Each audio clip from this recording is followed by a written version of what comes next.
Hello, everyone, and thank you so much for tuning in to our inaugural online session of raising connected, happy, successful kids through art in challenging times. We are so grateful for you to be sharing your time with us in this way. This program is being presented by UCLArts Healing as part of our free Hope, Healing Online for People Everywhere series, which was created to enable our global community to build resilience through the arts during this unprecedented time. To learn more about the 20+ sessions offered in this series over the next few months, head to our website after this workshop. Without further ado, I will hand it over to our presenters today, authors of the 2019 National Parenting Products Award-winning book, The Innovative Parent, Erica Curtis and Ping Ho. All right, so we're going to move into part 4 now.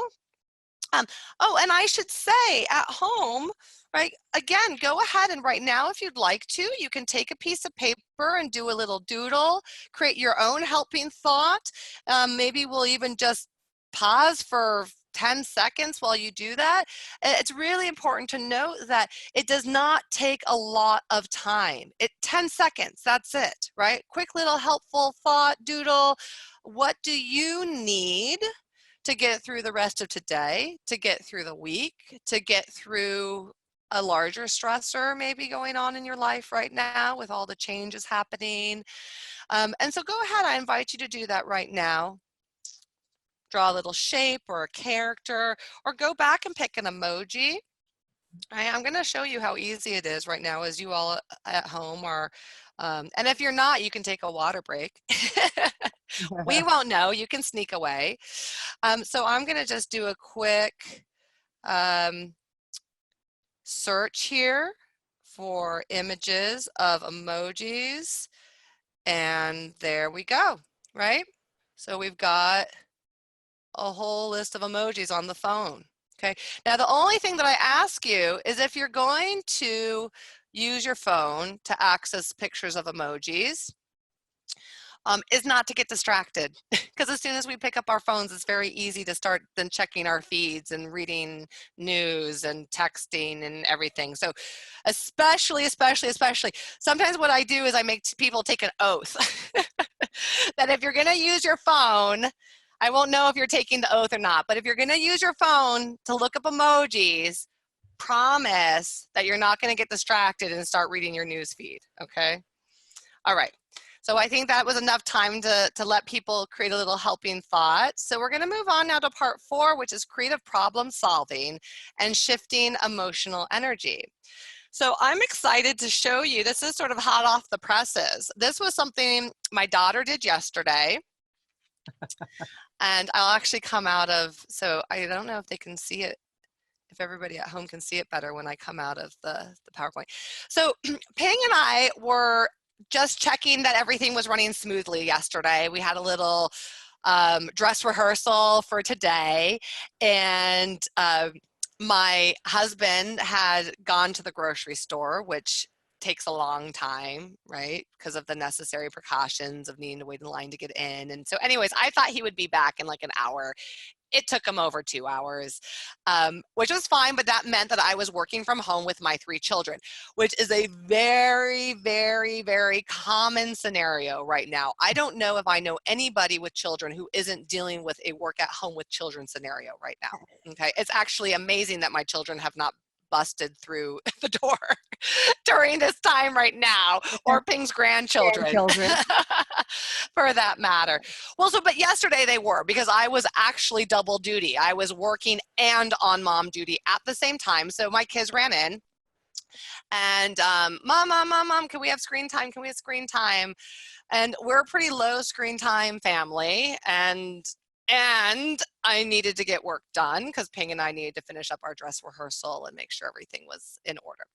And so I said, go and draw a plan for what you're going to do to earn screen time and then bring it back, okay? So immediately, boom, they're gone, okay? Because one, they're motivated because they know that if they come up with a plan, they can get screen time. And I've given them something to do, right? I've given them not something that I can talk to them about right now. It's go and figure it out.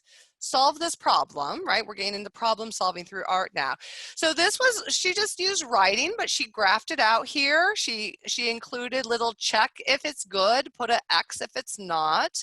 And this was her little proposal for what she would do one page of math. She wrote 5 minutes of cleanup. I added the 1. I turned it into a 15 there.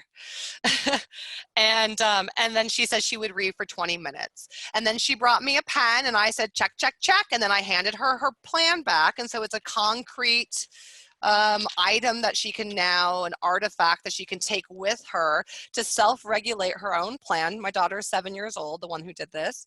Self-regulate her own plan, accomplish her task, then come back and say, I've accomplished this, and can I do screen time? So, so that was just a fun little impromptu real life situation yesterday of using a quick little creative problem solving strategy with my daughter. So we're going to come back. I'm going to show you a couple other examples of this here. So on the left here, you see a sort of like a comic book strip. Okay, so this was a situation with my children where they didn't want to clean up, and my husband was dealing with this at the time, but they got in trouble, right? And then they came to complain to me. So, or maybe they complained to me later about it. So what we did was we started with, well, what happened? Well, Daddy made us go to our rooms. Okay, so now the beauty of drawing this out is we can start anywhere. So we can start with the last frame, we can start with a frame in the middle, we can start with the first frame, and then we can build around it. Okay, so you got in trouble. Okay, so we drew that frame. Now something must have happened before that, right? So now what we're doing is we're helping children with sequencing events, cause and effect. Right? Which is actually quite a sophisticated skill if we think about it, right? Especially when we're emotionally charged, right? Especially when our children are emotionally charged. Very difficult to think about, what did I do and why did I get in trouble, right? Very difficult, especially when they're in their rooms not thinking about why they are in their rooms, but they're actually thinking about how mad they are at the parent who put them in the room, right? Often not spending a lot of time reflecting or problem solving what they can do differently. So that's where the art comes in. So we can make this map through this comic book sequence, and then what we can do is invite children to either using the metaphor of a comic book or of a screen, like a movie reel, right? It's like, what are we going to change in the last frame of the movie to make this a different outcome? How would you like your movie, or how would you like your comic book to end? And they said, well, we want to be outside on our scooters. Okay, so let's create the new ending. And so we drew that. And then I said, okay, so what would need to happen in the frame before this new ending? So notice again, as I'm talking about this, I'm not talking about them. What did you need to do differently? Now we're talking about characters in a movie, right? Which is a lot easier for them to think clearly about in terms of problem solving, rather than it being about them and pointing fingers and, well, she, but he, but I, but you, right? And getting wrapped up in that, okay? So now we've mapped out what needs to happen. Daddy talks to us, we clean up together, and we play together. And they've also, in doing this, identified a need. They needed some support from a parent in order to help them figure out how to clean up together, okay? So what I have mapped up here is connect, resolve, and then plan ahead, right? And so I really want to highlight that. A lot of the first activities we've done today were about connecting, right? And so in some situations, especially if it's a high conflict situation, you might not go right in with this comic book strategy. You might actually start with the tissue activity. And that might sound strange, that if we're in the middle of a conflict or a child isn't doing what they're supposed to do, why are we going to shift to fun and games, right? But sometimes what we need to do is break out of the conflict, of the emotional stress, reconnect. So now we can resolve the problem and plan for next time, right? So sometimes at my house, what will happen is, if there's arguing between the siblings, for example, before I address the problem with my children, I'll just get up and say, dance party, and I'll put on music and I'll start dancing. And sometimes they'll join me, sometimes they won't. They often do. And after we dance for maybe one song or two songs, then we sit down and say, okay, guys, what happened? All right. And so just taking that little pause to shake things up and reconnect can allow us to be able to more effectively problem solve. Okay. And children as well. This goes for children and adults, right? Children and adults are equally impacted by emotional stress. On the right here was my daughter when she was actually just 2 years old, and she was having a lot of problems getting ready for bed when I was at work and when daddy was in charge. And we tried sticker charts and we tried consequences and we tried, all the best practices and behavior modification. And so finally, again, see, I do this. Like, I know to use art, but it sometimes takes me a while. Like, wait, why don't I just have her draw it? And so I gave her a piece of paper and I said, I had a heart to heart with my 2-year-old and I said, we've tried everything, honey. I was like, you come up with a plan. So she drew this picture. And I find this picture really amusing, actually, because, and this is going against everything I said earlier about don't interpret and don't put your own meaning on it, but this one's worth it because it's really funny, actually. So it looks to me, so she is on the left, okay? That is my husband, the big figure that's holding a toothbrush. Okay, he's on the right. And it looks to me like he has been stabbed in the eye with a toothbrush. So anyways, I just think that's really funny. I did not say that to her, and that was not her intention. As far as I know, at least she didn't say it was, but I just like to point it out because I think it's really funny. So, but what her plan was, when I said, okay, so you've done your drawing, so what is your plan? Remember, she's only 2, she dictated to me, when mommy's not available, I'd like daddy to brush my teeth. Okay. And these were her words. You might be thinking, oh, this is a big word, available. But I think I probably said, what would you like your plan to be when mommy's not available? And she said, oh, well, when mommy's not available, I want daddy to brush my teeth. And I thought, really? This is what we've been trying to do. This is your plan? And she said, yeah, this is my plan, right? So we taped it up on the bathroom door. And I told my husband, from next time I'm at work, when it's time to brush her teeth, don't do anything but refer to her plan. Just say, mommy says you've made a plan. Let's go look at it. Okay. And so he did. And he said, I understand this is your plan. They looked at it. Is this your plan? Yes, this is my plan. Okay. Are you ready? Yep, let's do it. And she brushed her teeth with no problem. Okay. So a couple of things happened here. One, she was able to put down something that she had control over. Right? By doing her own drawing, she created a record of her own plan rather than it being our plan. And then we can use this record of the drawing to refer back to her plan, so she no longer had to power struggle with somebody else's plan, even though it was in fact the same plan that we had. Also, I believe that by doing it together with her, she was able to feel some connection with me, that this was a plan that we created together. And really the big issue about her struggling to go to bed at night was, of course, because she was missing mommy and wanted mommy at home. So having something like this that connected me to her that we did together and having the reminder of it helped her to be able to move through the bedtime routine much more smoothly. All right. I want to say any questions, but we're going to do Q&A at the end. So in my head, I keep going, any questions? So hold your questions, write them down, and at the end, we are going to have a time for Q&A. Okay, so be ready to submit those questions at the end, and we will come back to answer any questions about any of these slides or these activities. All right, so we're going to talk a little bit now about shifting energy. So when we are under emotional stress, a lot of energy gets built up in our bodies, and sometimes that feels like tension, right? Sometimes we're holding our breath or holding tension in our shoulders or in my jaw. I can often feel it in my jaw or in my brow when I furrow it, right? Or sometimes, especially with children, we actually see sort of this output of energy, right? So that they're trying to figure out a way to move this energy through their bodies. So what I'm going to invite you to do at home, right now, and I'm going to get Ping and myself back up here because Ping's going to do this along with me. All right, and we're going to invite you to do this activity at home as well. So take your piece of paper and any kind of writing utensil. It can be a pencil, it can be a pen, it can be a marker. All right, and what I'm going to invite you to do right now is to think of something somewhat stressful. Okay, something maybe mildly stressful. We don't want to push anybody over the edge right now, okay? But think of something that's mildly stressful. There's a lot of things to choose from right now. All right?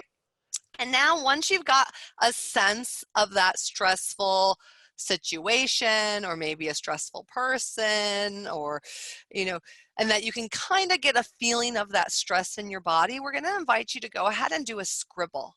To scribble out that stress in whatever way makes sense to you. All right. And for some people, it might be a very slow and deliberate scribble. And for other people, it might be a very frantic scribble that's all over the page. Or it might be a very tiny, tiny little scribble. Or it might be big circles. So whatever works for you. It's funny because when we do this live, well, I guess we are live. We do this in person with people. The adults will typically, when I say do a scribble, they're very contained. They're always like, la, la, la. They're like, and when I have kids do it, they're like, ah. So the last time I was doing this workshop up in LA, and I was noticing again that the adults were being very, sort of calm with their scribble, which is fine. There's nothing wrong with that. I said, really see if you can capture the stress around this situation. And then they're like, oh, okay. And then people really started going to town. So, but it can also just be a single mark, right? It could just be one mark if that's what demonstrates your scribble stress. Okay. So Ping, do we have a scribble there? We do have a scribble. Can you see it? Yes, I can. Thank you. Maybe pull it back just a little bit. Right, there you Oh, go. perfect. That's perfect because we can see the whole scribble now. Okay. So the next step, this is a two-parter. This is my scribble. Scribble while I was talking. So the next step is to now look at your scribble and to see if you can find a picture in it, some kind of a form or a pattern. It's kind of like looking at the clouds and trying to find shapes in the clouds. Okay, so you can use the same pen or pencil, or if you want to, you can pick up a different color. And you're going to start to embellish your scribble or kind of bring out that form.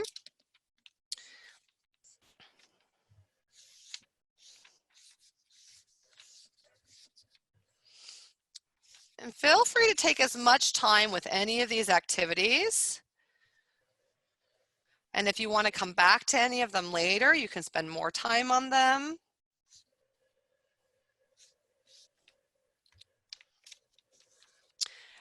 And if you're quick to finish, you might want to just take a look at it and see if there's anything more you'd like to add, if there's anything more that the scribble needs.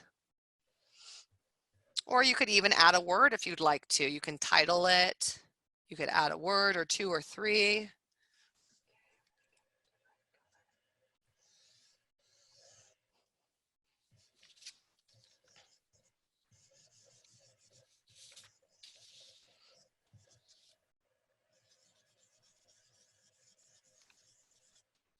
All right. Ping, how's your scribble coming along? It's fine. I'm done. Okay, let's take a look. Oh my goodness. Okay, this is unbelievable. Look at mine, Ping. We did not rehearse this. No, we did not. So I'm not gonna assume what yours is, but mine is a turtle. What is yours? Oh my gosh, mine is a turtle. Oh my goodness, Ping. This is people are like live witnessing our connection. Yeah. And I got to admit, yesterday when we practiced this and she said, you're going to be drawing, you're going to be the demo. I'm like, okay. So I did it a few times. I realized I don't need to be afraid. It's just going to come out however it comes out. And I'm just going to let it come out however it comes out. Look at that. And I wasn't even planning on doing a scribble today, but I decided to do one. And there's my turtle that came out of it. Okay, so I'm going to flip around the question and ask you to tell me about your turtle. Thanks, put me on the spot. Well, okay. Well, it's interesting because I was more sort of demonstrating different types of scribbles actually than really thinking of something stressful. But I mean, honestly, like presenting live like this to a blind, like to an audience that I can't see, like there's excitement, but excitement is also a stress on the brain and on the body, right? I mean, I love presenting this material. I love what I do and getting to share, best practices in art therapy with parents and educators and counselors. So I imagine that if I really let myself kind of consider my own, oh, you know what it is actually? I've had a headache. This is like my headache. Yeah, that's what that is. And it's a lot better right now. But starting yesterday morning, I had a headache all day. I woke up with the headache. So now that I'm talking about it and sort of slowing down and thinking about it, this scribble would represent my headache. Yeah, actually. Wow. And part of what helped me come to that was sort of this, what I saw immediately was a turtle shell. And actually, the scribble looked like a sad face.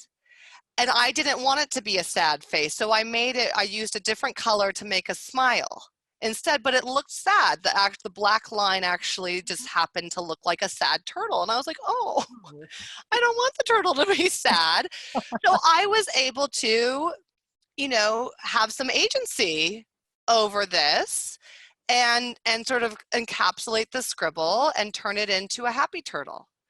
Right? And give it a smile. And now I can't even really see the sad face anymore on it. I'd have to look pretty hard.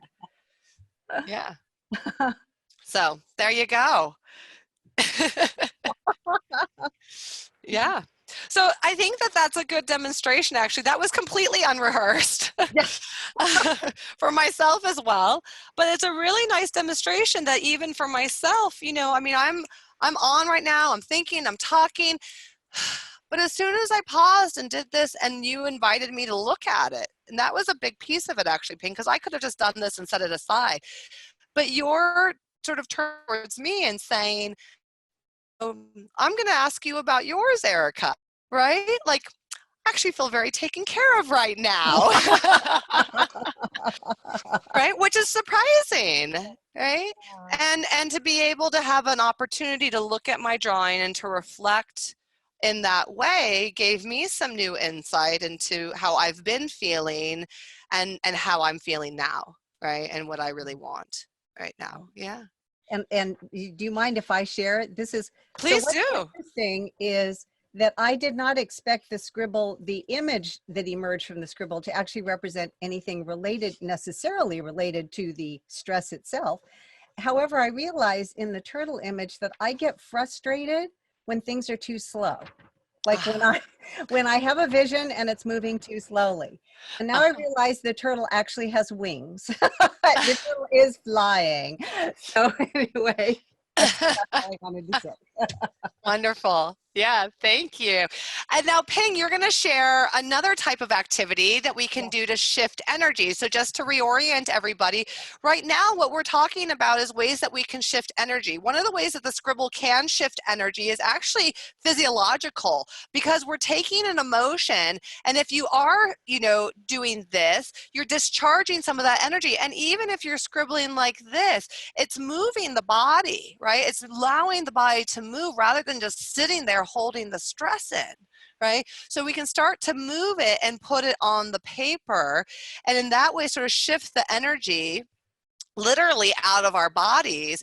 And then the paper serves as a container, right? And so the paper literally becomes a container for that stress. And just to layer on some of the other pieces we've learning, now we've distanced from it, we've externalized it, we've objectified it. So now it's an object that we can observe, and now we can have influence over that object, right? To transform it, just like I was able to transform the turtle from a sad turtle, well, really the headache, I guess, into a turtle, into a happy turtle, and Ping was able to transform her stress about things moving slowly by giving it wings, right? Yeah, so Ping's going to introduce another activity for shifting energy. All right. So this is a rhythm you're all going to recognize, and even pre-kindergartners can do this activity. They can Do we do need this. another pillow in our lap? Would that be Well, yes, helpful? I'm actually going to. I'll be singing the song and telling all the different things you can use. You can use your desk, your pillow, Okay. whatever. I've got a large computer box so that it elevates my hands so you can see a little better what I'm doing. Okay, so this is the rhythm, and you will recognize it. Feel free to sing along. And as we said earlier, we can't see you or hear you, so you can do whatever you want. So we recognize this rhythm. We will rock you. We will rock you. Okay. You can use your desk, sorry.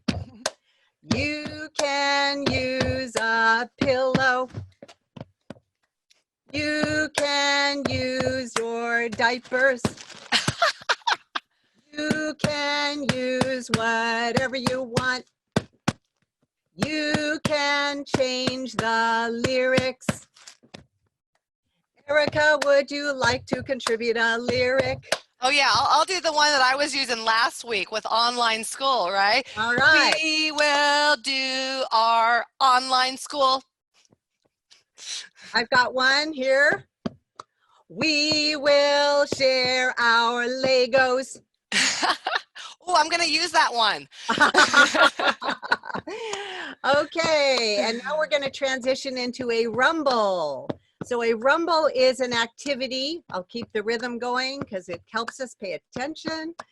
We're going to do a rumble. A rumble is something that children love doing. All right, so we're going to do 1, 2. Everybody rumble. I love pillows because they're soft and they're not too loud. Okay, so what this does is it helps you get energy. It helps to regroup an entire large room of children. It actually helps to dispel energy if there's too much of it. It helps to energize if there's not enough of it. It's just an all-round favorite activity that I have. And you can do it this way. You can do it in the air. So let's rumble in the air. Oh my goodness, your arms are probably getting tired now and you're getting sweaty. And what are you noticing? How's your breath? How's your energy? How's your attention? And you can rumble softly. You can conduct. You can raise your arms up and down to let them know how loud or softly you want them to rumble. And you can rumble loudly again. And we're going to do 4, 3, 2, 1, stop. So notice how you feel. Notice that I was, as we were all rumbling, able to give you instructions and directions and share things with you that you might be able to hear more easily because the body is engaged in something that's keeping it from bouncing off the walls, for example. So anyway, that is the rumble. Yeah. Your best friend.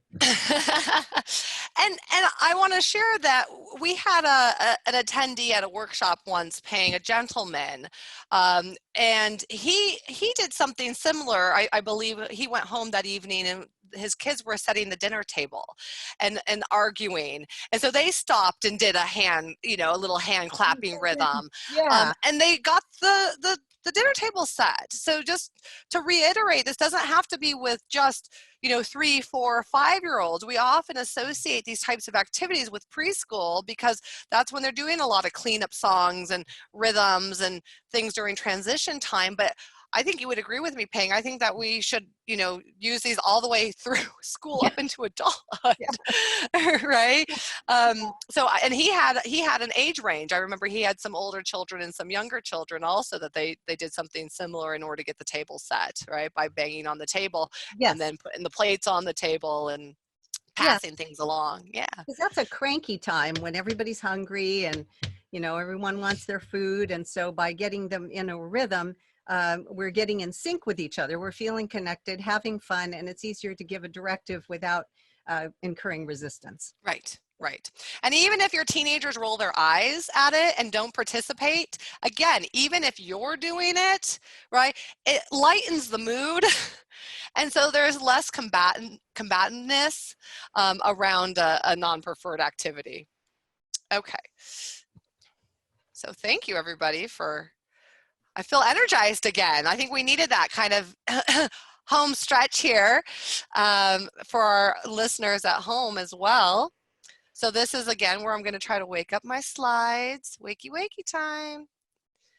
The slides were clearly not rumbling. There we go. Okay, so this slides very nicely into this slide in terms of laughing and having fun, right? And that speaks a little bit to what I was saying in terms of even if you have older children or teens who don't want to do this or who might roll their eyes, the fact that there's fun and laughter and levity happening during some of these more challenging times or around tasks that there's more tension around can really do a lot in order to shift the energy in the household, shift the energy in the classroom once we're back into classrooms, or even in the therapy office, right? And so here we just have a couple reminders that Ping already spoke to, which is about getting in sync with one another to connect. So not only when we were rumbling were we moving energy and raising our energy and lowering our energy and working with the body in that way, but we were also getting in sync, right? When we were doing the We Will Rock You, we were all syncing up together. So just to remind you of that,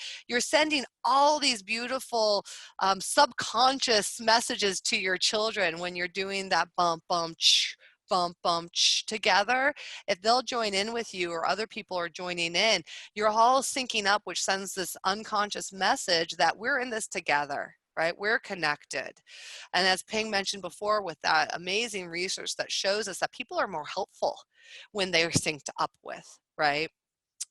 And just loosening up, right? It loosens up our body, rhythm, movement, scribbles, really releases stress and allows us to start to breathe. Even in a situation like the rumble, like a fast rumble, we're starting to breathe a little bit deeper just because our body's moving moving so much more. And so by taking those deeper breaths, sometimes we're able to start really shifting not only our energy, but our focus and our perspective.